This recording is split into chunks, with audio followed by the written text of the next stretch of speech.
Neasel. Yes, yes, EC. yes.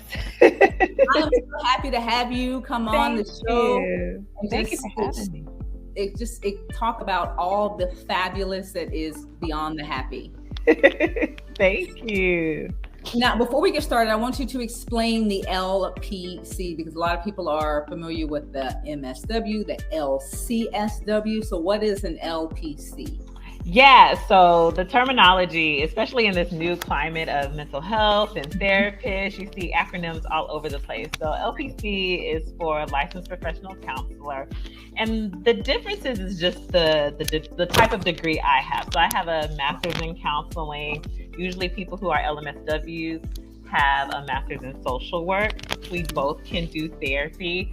So with me, with the master's in counseling, that just means that's what my master's in and that's what I'm licensed in. And so Texas has a state licensure exam for LPCs that we have to take, as well as like 3,000 hours. It might be more now, actually, that we have to do in order to be a licensed professional counselor. And that licensed part is the most important part, especially when you're doing therapy. Absolutely, absolutely. So Beyond the Happy, I got this off of your website. Your website, beyondthehappy.com. Yes. Beyond the Happy is a place to go beyond society's expectations of happily ever after and replacing it with contentment and peace. So first of all, I love the name of your practice. Is there a story connected to the name? Because it's very unique. Yes, absolutely. So I think as children, especially as girls, we are sold this story of pursuing like this happily ever after. And that usually looks like having a partner, that looks like 2.5 kids and a dog and a house. Mm-hmm. And for a lot of us, we have grown up in environments where that was the goal. And so when I thought about like naming my practice Beyond the Happy, it came to me that a lot of us aren't going to get this version of happily ever after that we've been sold.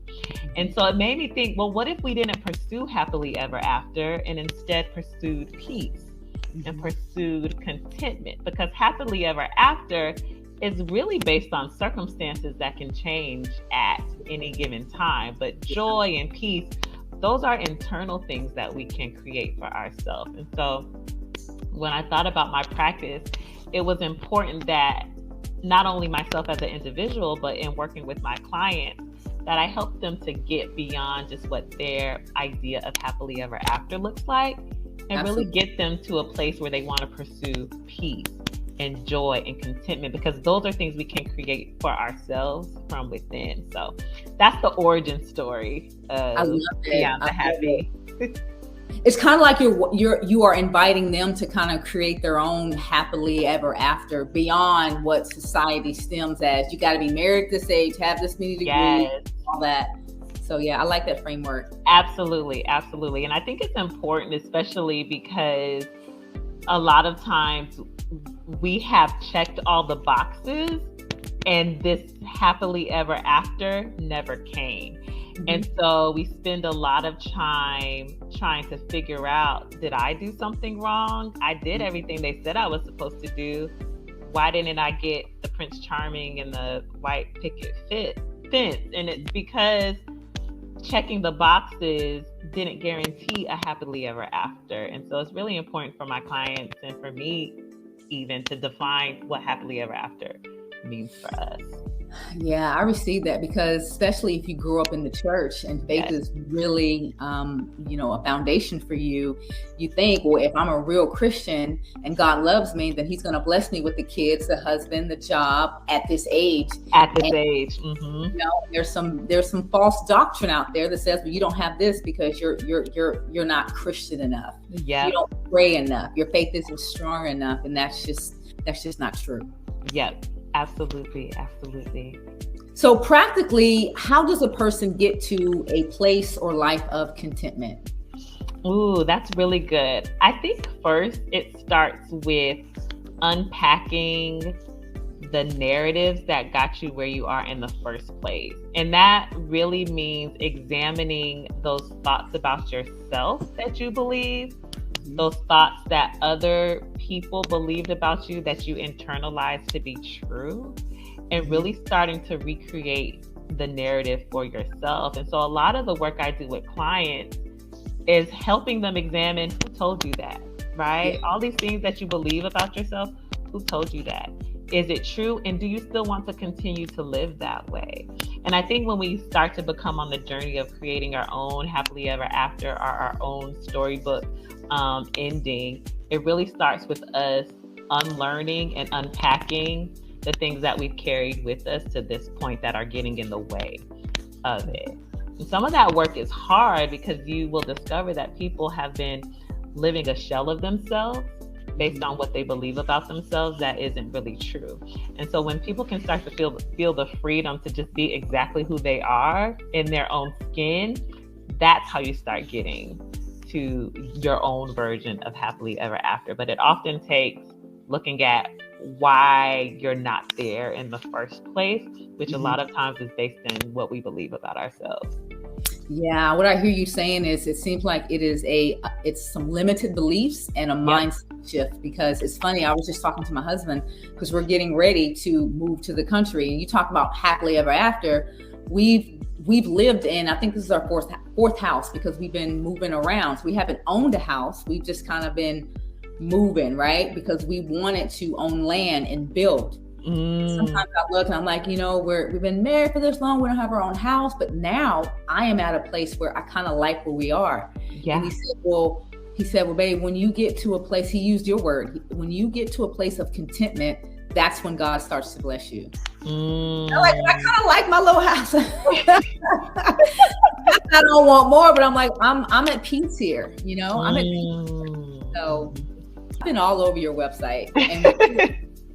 And one of the things that I kind of would spark my interest is when I was reading the About Me section on your website, I see that growing up, you originally wanted to be a lawyer, an attorney. So what made you kind of pivot to the mental health arena? We're glad you're here. Yeah. But I'm just saying, like, what happened that caused you to make that shift? Right. So it's funny because I was just talking to my mom today. I've always had this firecracker spirit in me. So I do not take no very easily. I questioned things a lot. I was talking to her today, and they kept trying to test me for gifted and talented when I was in elementary school. And by the third grade, they nominated me again. They wanted to test me again, and I didn't pass the test. This was the third time I didn't pass the test.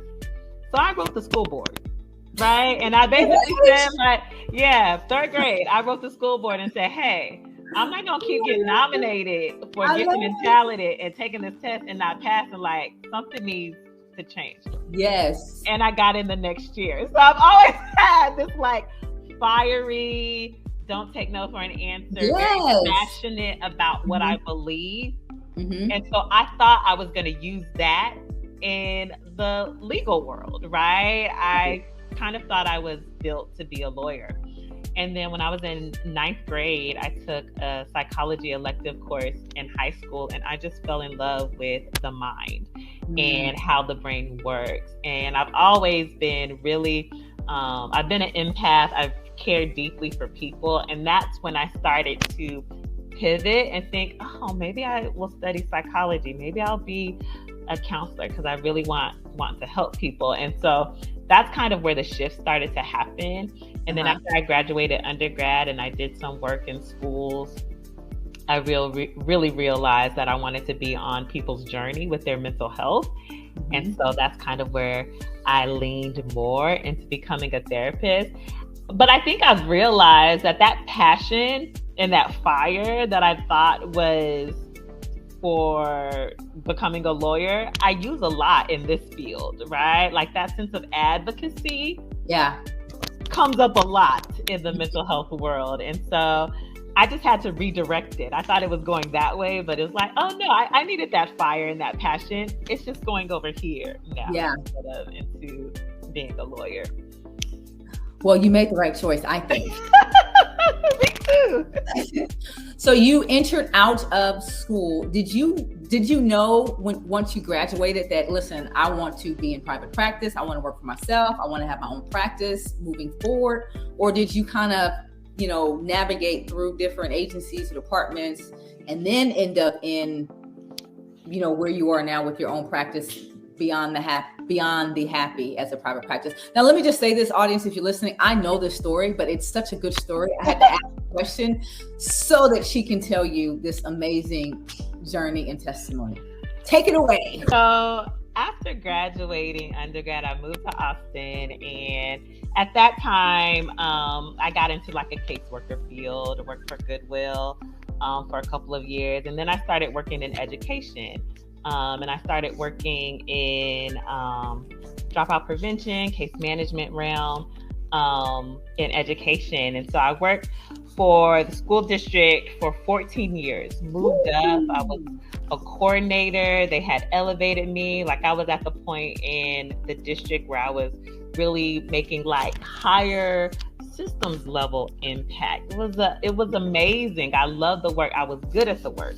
Yes. And so I, in education for 14 years, and then the pandemic happened. And at this time, during that later part of those 14 years, maybe like the last 5 to 6 years, I had went back to school, got my master's, and had become licensed. And when the pandemic hit, I really felt this tugging to go into private practice part-time, right? Because I had a good job with the district with great benefits, great income. And I was like, I want to continue in the field that I am, but I also want to help people right now. So I started private practice, and I was seeing a few clients here and there, and then things start picking up, because at that time, not only was there a need for therapy, but there was a need for Black therapists, right?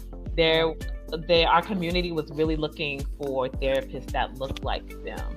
Yeah. And if you know the data about, Black psychologists and Black therapists, it's like 4 or 5% of us are able to do that in this country. Mm-hmm. So things started picking up. And so I'm working full time at the district. I'm coming home at night and seeing clients like 3 to 4 hours every night. And I started having really severe back pain.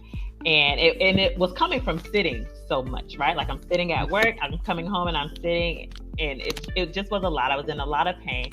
I remember asking God at the end of 2020 that I was like, okay, I see what you're doing. By then, my caseload was picking up, and I was like, I see that this is going well. But I said, God, if you want me to leave, I'm going to have this much money saved by the end of 2021 to make this transition. And so I prayed that prayer. 2021 hits, caseload increases. We started doing these vision board experiences. And by March of that year, God had doubled what I asked him to help me save. Wow. Doubled. And I didn't ask him for like a little bit of money, because I was the primary income earner in my house. I had a really good job. I had benefits. Like, he was gonna have to show me. Yeah. And so he doubled it by March, and I was like, okay, I see you. So I sat with it some more, and I, at that point, said, I can't wait to the end of the year. I have to leave now. And I was terrified. And so I told myself I'm going to leave at the end of the school year, which is June. So I put my 2 weeks notice in at the district, and not my 2 weeks notice. I put a notice in that I was going to leave at the end of the school year. Right. 2 weeks later, I found out they were eliminating my department. Whoa.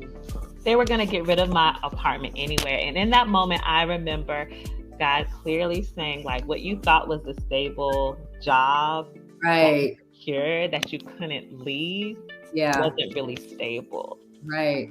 Your purpose is stable. Like, what I've designed you to do, that's where your stability is. Yeah. And at that moment, I had never been more sure about what I was called to do than in that time.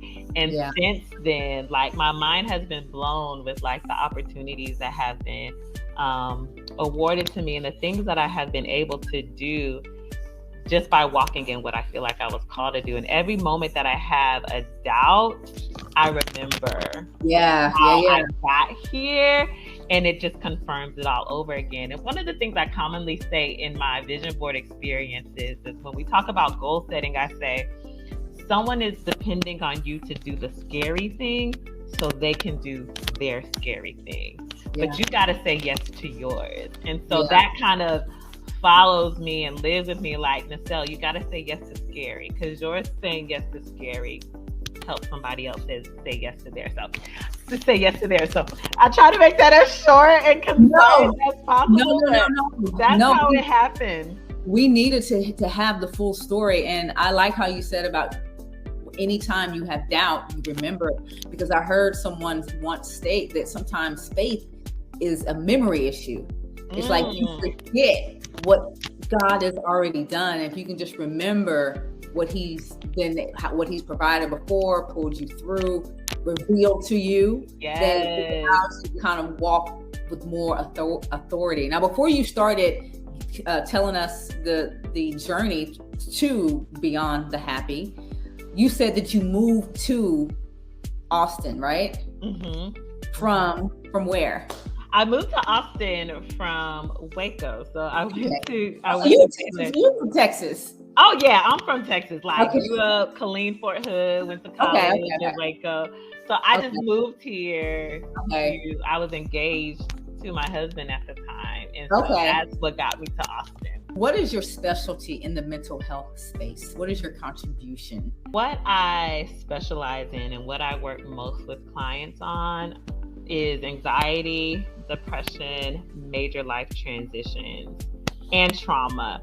Those are the 4 core areas that come up the most. Also, 90% of the clients I work with are Black women. And it has happened that way, but it's absolutely an honor to serve Black women in that capacity. What I've discovered is that oftentimes we don't have safe spaces to just be ourselves. And so we usually enter into spaces having to wear another hat or having to perform another way in order for us to feel. Yes. And so creating those safe spaces for Black women is important to me. Another thing I do, I work with a nonprofit called Hearts to Heal to provide perinatal grief groups for mothers who have lost children due to miscarriage, early term labor, or their infant stillbirth, things like that. And so that's another big passion of mine, is working with those moms who are dealing with unimaginable grief of losing a child. And so I do that work as well in my practice. I saw that was an area that you specialize in, and that's something that I've experienced as well. And grief is a process. Yep. And trauma enters in and out, and it plays with your memory. So I was just telling my husband today, I said, I saw an ambulance, and I remembered, and this has been years ago. I saw an ambulance, and I remembered being in the ambulance. It was a crazy experience that I could visualize myself being there. And so, you go in and out of those memories. And so what is it called? Perinatal grief and loss. Yeah, that's very. And I do those groups, and you're exactly right. Like those triggers, that trauma can come at any point in time. I am triggered. There's a question. One of my security questions for my bank is, how many kids do you have?